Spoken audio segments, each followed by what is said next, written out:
Reddit tale was posted by Homo Without Sapiens. Hangman.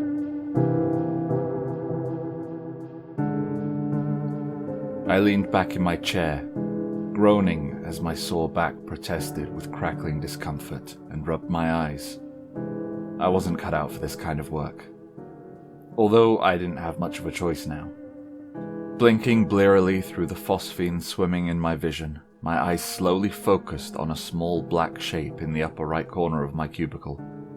I squinted, prepared to call one of my co-workers to come flatten a spider for me. But no, it wasn't a spider. Bringing my face closer, I realized the spindly black lines were in fact the minute scribbles of a marker. On closer examination, the deliberate strokes formed an unmistakable shape, a little stick-figure man dangling lifelessly from the gallows. A children's game of hangman, although there were no dashes underneath on which to spell out a word. Of course, I remembered playing it in elementary school. Giggling children crying out random letters and watching in feigned horror as, line by line, the condemned man materialized. Awkwardly, angled head, torso, arms, one leg, the other, the swollen purple tongue lolling from between lifeless lips. I shivered, and rubbed at the scribble with my thumb. It must have been drawn in Sharpie, because instead of coming off, it only smudged. Somehow that made it worse. Why would someone leave that, of all things, in my cubicle? Was this some kind of cruel joke or a harmless prank and a coincidence? It was certainly in poor taste either way. I was glad to grab my things and leave the building as soon as I could, that was for sure. By the time I pulled into the parking lot of Anna's preschool, I had forgotten all about the strange drawing, and I felt my shoulders untense as she clambered into the back seat, painstakingly maneuvering her lunch and book bags behind her. After carefully closing the door for her, I dropped myself into my own seat and closed my eyes for a second, enjoying the warmth of last October's sun glowing through my eyelids. "Why aren't we driving, Mummy?" a small voice asked over my shoulder. I glanced in the rearview mirror and smiled at her. "We're leaving now, Pumpkin. How was school?" She made a face. "Timothy picked his nose and smeared it on Lena's coloring page." I laughed, starting the engine. "Was it a nice color, though?" "No," she giggled. "It was booger-colored." For what seemed like the 1,000th time, I silently thanked God that she seemed to be fine after what happened. That she was still able to laugh, play, be a child. Part of me wondered how she could do it. How she spent the night sleeping soundlessly beside me, instead of silently staring at the ceiling with tears burning hot on her cheeks. But I was grateful. Children are surprisingly resilient. I shook myself, and after checking that Anna had her seatbelt on, I began slowly navigating my way out of the parking lot.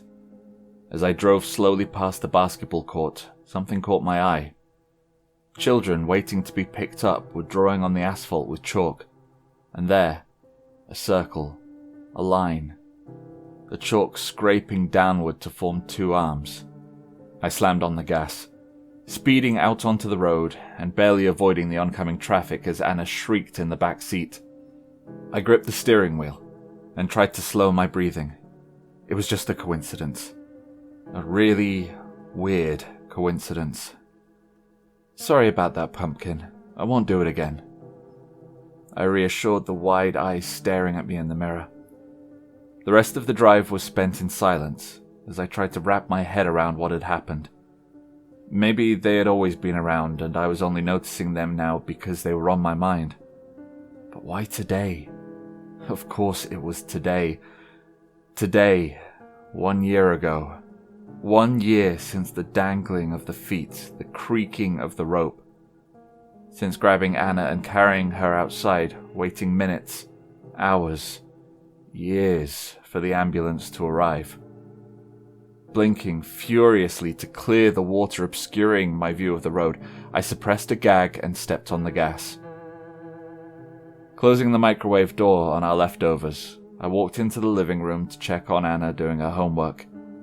She had her sketchbook out and was drawing something with a crayon, carefully clinched in her little fingers. I walked nearer and froze. "Anna," I choked out. "Why are you drawing that?" She stared up at me innocently. "It's a hangman. We learned about the game in school today. Want to play?" I shook my head, still trembling from the shock. It made sense. That's why the kids on the court had been drawing the hangman. A school kid's game. Nothing more. I felt the panic ebb from my limbs as I fit the pieces together. Of all the days to play this game, surely the teacher couldn't know. Dinner was a quick affair, and I bundled a sleepy Anna into bed early. There was no way I would be sleeping tonight. I turned on the TV, distractedly skipping through the channels, but the longer I sat there, the more uneasy I became. Switching it off when I couldn't take any more, I realized my heart was racing, and unclenched my sweaty fists. Why was I so anxious? Almost unconsciously, I found my feet carrying me slowly up the stairs, past the bedrooms, hand like a marionette pulling down on the string to release the trapdoor. Stepping aside to allow the ladder to noiselessly slither into place. My palms slippery, I grabbed the rungs and began to climb. Just like that night. As I passed into the attic, the air grew almost imperceptibly cooler. There was a slight breeze through the open window, but the night was silent. Only the slow creaking of the rope on the beam, in time with swaying black shape, barely visible in the darkness. Slowly, reaching out to fumble for the light switch, I screamed, covering my mouth with my hand. There, where the rope had been tied, scratched deep into the wood of the beam, a hangman. I scrambled back and stumbled to the ladder, frantically trying to place my feet correctly. Halfway down, my hand grasped at something rough, and seeing what was etched into the wood of the ladder, I let go as if it burned, falling painfully to the floor. Hyperventilating, I struggled to my feet and ran towards the bedroom door. In a thick red marker, the hanged man guarded the door. Feeling the tinge of someone watching me, I turned and looked around. From every corner, surface, and angle, they leered at me, large or small, marker or scratch. Trying not to look at the peering eyes of the stick figure, I burst through the door, leaping to the bed and shaking Anna fiercely. "Did you do this? Did you draw these?" I yelled at her. She started awake, trying to wrestle out of my grasp. "What are you talking about, Mummy? Mummy, what's going on?" I dug my nails harder into the soft skin of her arm, manically spitting into her face. "The fucking hangmen! They're everywhere!"